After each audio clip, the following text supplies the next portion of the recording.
Before the mid-60s, Americans had never heard the term SUV, but the Ford Motor Company changed all that. In 1966, the new Bronco was an instant hit when it first rolled off the assembly line.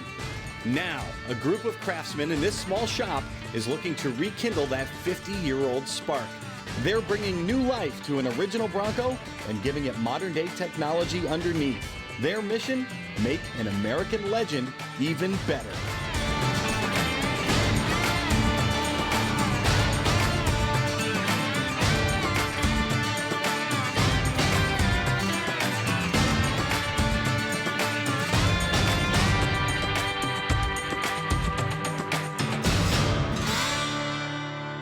Welcome to steamy Tulsa, Oklahoma. You know, just a few months ago, a local crew here in a small shop started out with only a 50-year-old hunk of steel.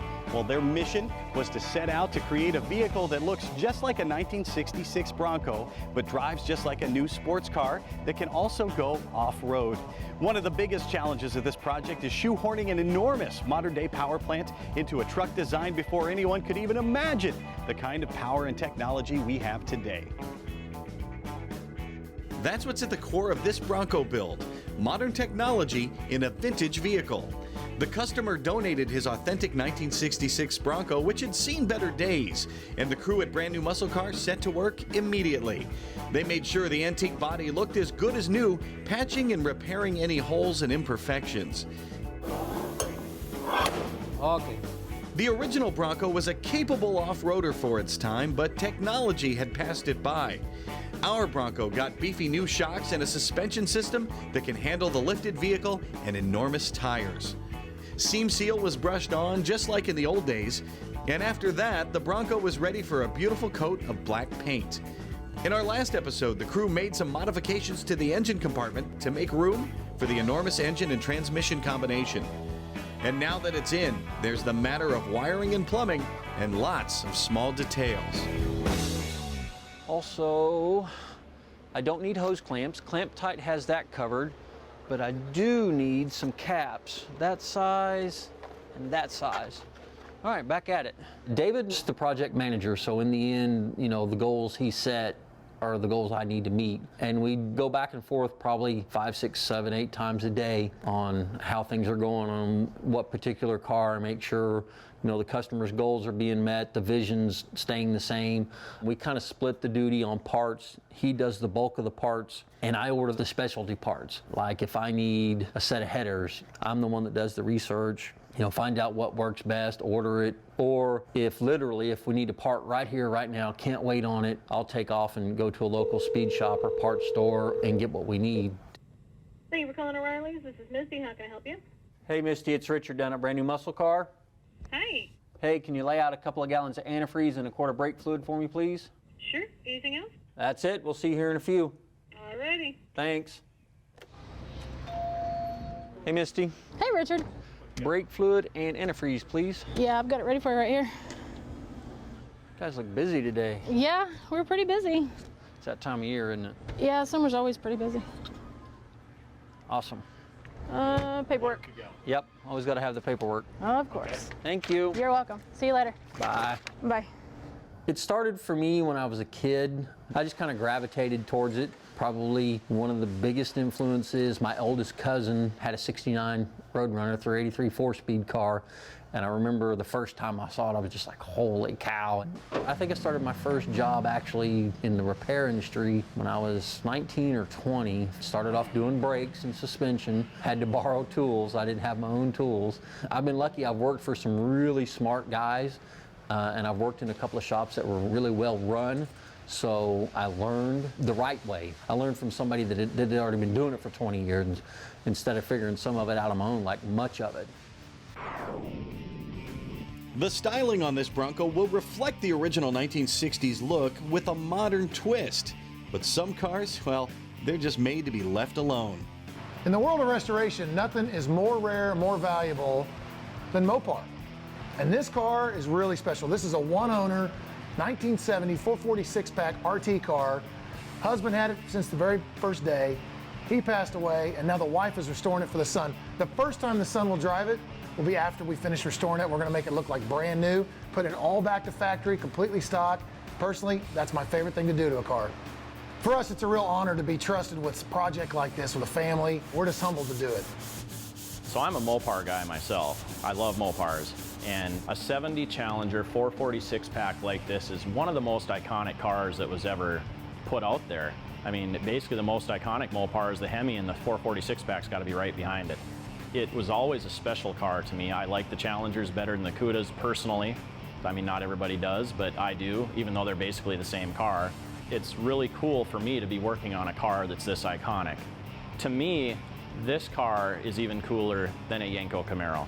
So when I go to a car show, I might see a car that I really like say this Challenger at the show, and really catches my eye. But most of the time when I'm at car shows, I'm not really looking at what kind of car it is per se. I might not even know what kind of car it is I'm looking at, but I'm looking at the quality of the paint, the bodywork that was done on it, the custom interior, any little detail that was done to that car to make it something special is what I'm noticing. And then after it's all done, if I really think I like that car, I might look and see what it was.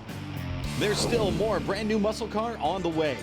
Up next, we check out one of the coolest Bronco restorations you'll ever see.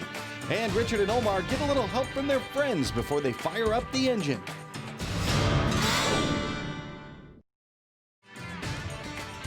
Brand new muscle car Classic Bronco is brought to you by Rust Release, the safe industrial strength rust remover that works. Kicker Performance Audio, Livin' Loud. And by Tom's Bronco Parts, the largest inventory around of 66 to 77 Ford Bronco parts and accessories.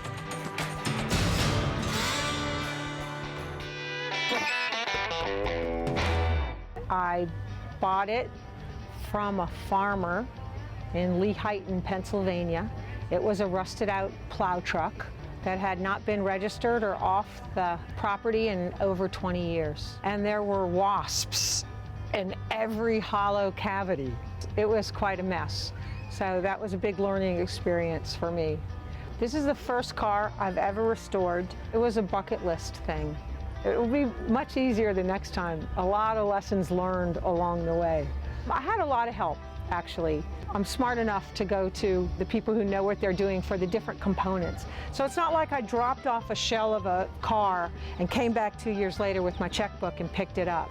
So I worked with body people when it got beyond my skill level, bought a tub kit, had a hell of a time putting that thing together. But eventually the body came together, got a brand new V8 crate motor, nothing fancy. Added a few luxuries so it would be an everyday driver. The car has air conditioning, heated seats, power steering, power disc brakes, and then I went for every possible accessory. The tire racks, the roof racks, the chrome around the lights, all the jewelry. I had it painted professionally. I think they said that I had the most spray out samples done of any car that they've ever painted in the history. I think I did over 50 before I came up with this color.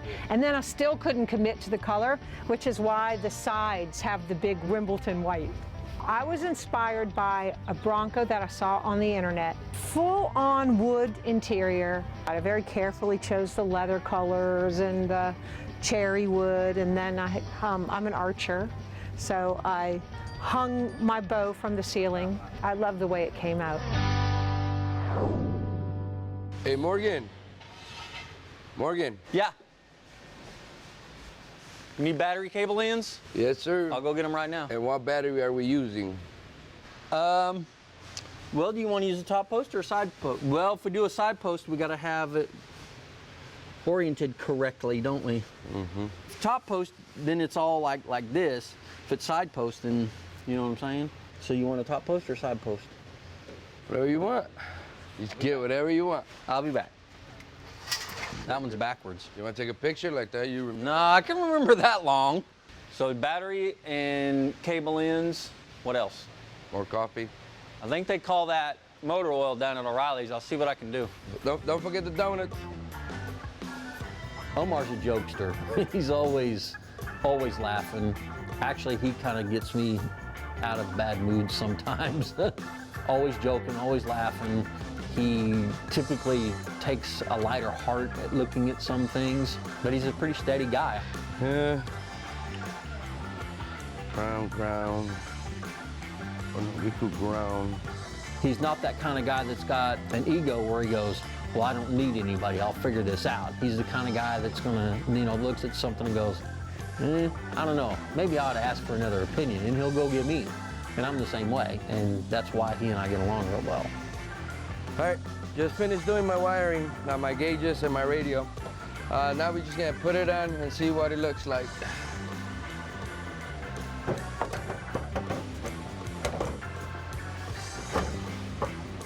Okay, looks good. Now time to take it apart and set it to paint. When we come back, we learn how the Ford Bronco helped ignite the SUV revolution. And it's almost time to start this Bronco's new engine for the first time. You think it'll start? I got 100 here, says it won't. Oh, 100 says it won't. Learn more about the Ford Bronco story in Todd Zerker's new book. Get your copy of Ford Bronco, A History of Ford's Legendary 4x4 at cartechbooks.com and at popular retailers in-store and online.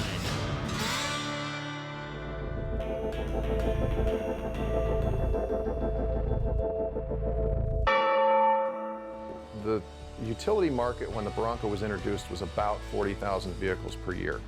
And that was spread across about 5 different vehicles: Jeep, Scout, Land Rover, Toyota Land Cruiser, and Nissan Patrol, I believe. And Ford sold over 20,000 Broncos in its first year of sales. So you see that the Bronco alone added 50% sales numbers to that market just in its first year alone. International Harvester and Jeep were small manufacturers out of the mainstream. All of a sudden, Ford's in, first of the big 3 manufacturers to bring this thing to market. People could say, okay, I can go to a Ford dealer now and get parts for my truck rather than trying to figure out if they had an International Harvester dealer nearby or if they could find a Jeep dealership. Due to the Bronco's success, then other manufacturers, most notably Chevrolet, took notice of that, and then the market blossomed in the 70s. Meanwhile, Richard is back in familiar territory. Hey, Misty. Hey, Back once again. of course. Yeah, seems like I'm down here all the time, huh? Yeah, it's your second home. Oil filter and battery terminals. Filter and terminals. Anything else? Yep, that's it. Let me get you some paperwork. Thank you very much. You're welcome. See ya. See you later. Bye. Bye, Richard. Bye. A lot of people say, it's a dream job. Dream and nightmare at the same time. Putting something together brand new isn't as easy as it sounds. Even though it says it's a bolt-on part in the box, it hardly ever does. For me, a trial run, putting it together, mock-up, whatever you want to call it, is just that. The first time you put it together, yeah, it might be okay and it might work. But the more I look at it, I think, well, can I make this better? Can I make it easier? Whatever I got to do. And that happens a lot. I'm going to go ahead and put a fuel pressure gauge on the fuel pressure regulator. That way we can double check it and make sure we're getting the right amount of fuel pressure coming up front. Should have about 55 to 58 PSI to make the engine run correctly. We'll put this on for now, and then once we get everything dialed in, we'll take it back off. When you're doing out of the ordinary things, like some of the things that we do around here, you might have to take 2 ordinary objects and put them together in an extraordinary way. So you have to find ways to make it work. That's what I like. I like coming to work and going, all right, how am I going to make that work today? The guys here at Brand New Muscle Car can tell you the best way to work smarter is to make sure you have the right tool in the first place. One of the neatest little tools we've found and used is a tool called Clamp Tight. You take the wire, you do the tool, it's very simple, and it makes the perfect little clamp. We can use it on builds, restorations, really any automotive, doesn't even have to be automotive. You can use the thing on your lawnmower. It's just the cleverest little neat tool I've ever seen. The Clamp Tight tool is a very versatile tool. You can use it for just about anything you're putting a hose clamp on. Some of the best applications is actually your air hose in your shop, garden hoses around the house, battery cable fixes as well. It's a great emergency tool, your header wraps. One of the best applications for mariners or sailors is your dock lines, your ropes, or mousing your shekels. It's also great on those classic muscle cars where you have these classic tower clamps or the regular worm-fed clamps, which is actually what we're going to show you on the 55 Chevy here in a few minutes. In the meantime, I'm actually going to show you how the clamp actually works. You take your wire, you bring your ends together, and you make a loop. You feed your ends through your loop and pull it tight. Now I'm going to do that one more time, the exact same way around, right up through the center of the first one, just like so. Go through, make sure you're not cross or twisted. You want a nice even seal. Now, we take the tool. Take the nose of the tool, push it right up underneath of the loop, then you wrap it up and around each of the pegs, and then twist it together like a bread tie. So we're locked in here. We're gonna start tightening it up. You'll feel it just like a regular worm-fed clamp. You feel it get nice and tight. So we're tight. We're gonna go ahead and flip that tool all the way over itself. Back that nut off. The tool pops away. At this point, you're gonna take a pair of cutters. About 1/4 inch is all you need. And then once you press those down, that is your brand new 10 times stronger hose clamp. Better than those classic clamps. If you do want the classic clamp, you can take that hose clamp and just slide it over top. That way you have the new style clamp that works a lot better with still that classic look that belongs with this car. The Coyote engine, big engine, small space. That's why I've got the Clamp Tight Mini. It's really good in tight spaces. We're only gonna go 90 degrees when it's tight. You're gonna feel it too. The tool's gonna start getting a little tighter, but what I'm really looking for is it's nice and flush. So now I'm just gonna flip it over to there, take my cutters. We're gonna cut one side, and I gotta get over here and cut this other side, wherever you can get to it, because it is in that tight, tight space. So I'm just gonna push these down on both sides. And that's your custom hose clamp. Okay, fuel system's done. The last piece to the puzzle, Omar has the air intake tube with the mass airflow sensor. We're gonna put it on the throttle body, plug it up, and we should be ready to start this thing up.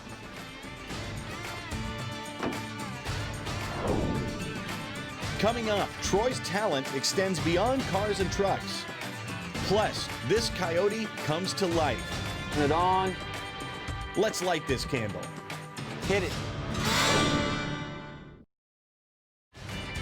Brand new muscle car Classic Bronco is brought to you by Wild Horses 4x4. Isn't it time you answered the call of the wild? Rhino Hitch, the most versatile adjustable hitch on the market. And by No Limit Engineering. We build them, we drive them, and we test them.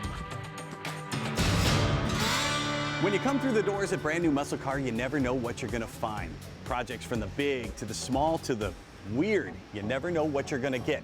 One thing that's evident, these guys are not just automobile painters, they are artists. And that's reflected in the things they do when they're off the clock. I guess it probably started when I was a kid.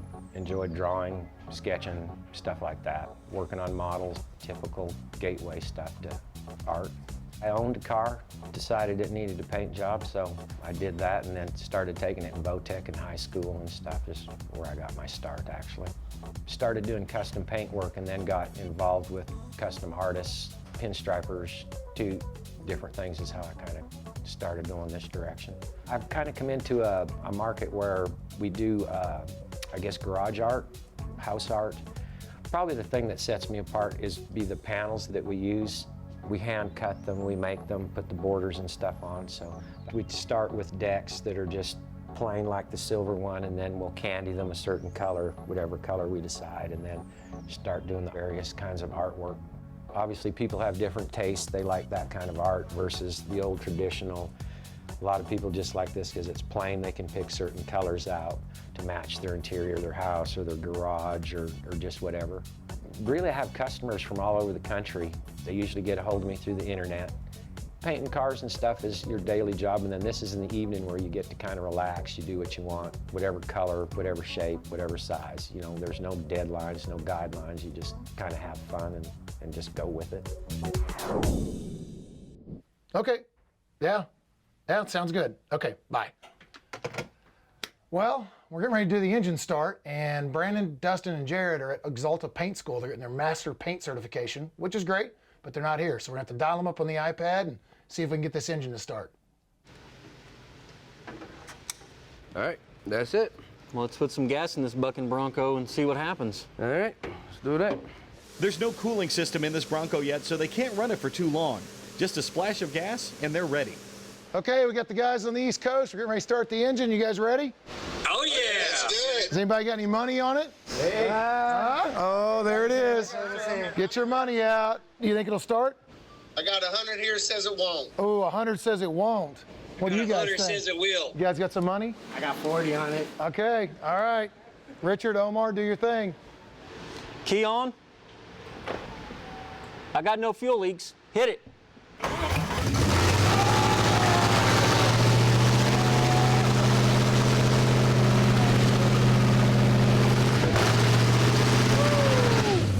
Ah, sounds mean. What do you think? I can't wait to get back. Kathy won.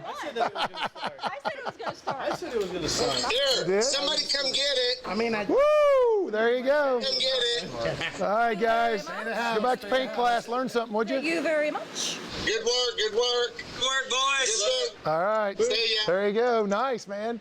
Nice, fellas. Next time on Brand New Muscle Car. You think this classic Bronco looks great on the outside? Just wait until you see the interior. Come back next week because you don't want to miss it.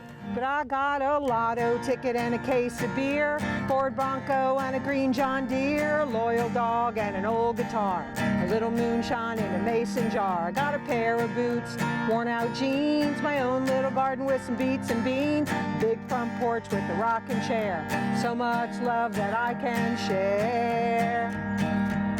So why can't I write a country song